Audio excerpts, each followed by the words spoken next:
The complete installation guide for Logistick Air Bags, the solution for filling lateral voids in freight. After loading the cargo, determine the lateral void that needs to be filled. A center void of 12 inches or less is ideal, so you can push the freight to the walls of the trailer or container with the outward force of the airbag. Prepare the application area by making sure there are no sharp edges or points that may puncture the airbag. Some instances may require an appropriate buffer material between the load and the airbag. For consultation on type and size of airbag that is needed to properly secure your load, please contact a logistics specialist or refer to the technical specification sheets. Lift the valve cap on the airbag and make sure the valve on the airbag is closed.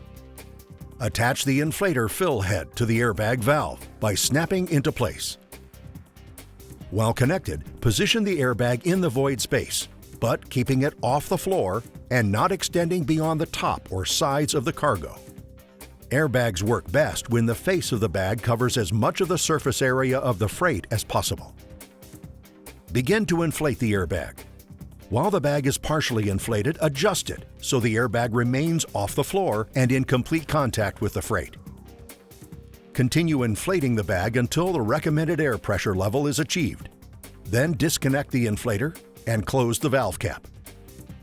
Airbags should not be inflated to the point of damaging freight or bowing the trailer or container walls.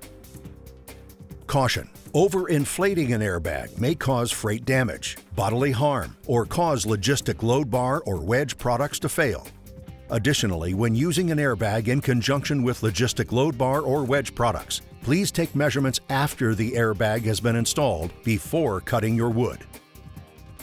The complete removal guide for Logistick Air Bags, the solution for filling lateral voids in freight.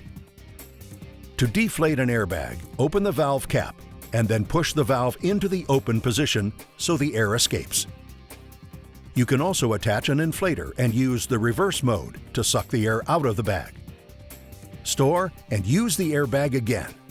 Do not ruin the airbag or risk bodily harm or freight damage by slashing or puncturing the airbag.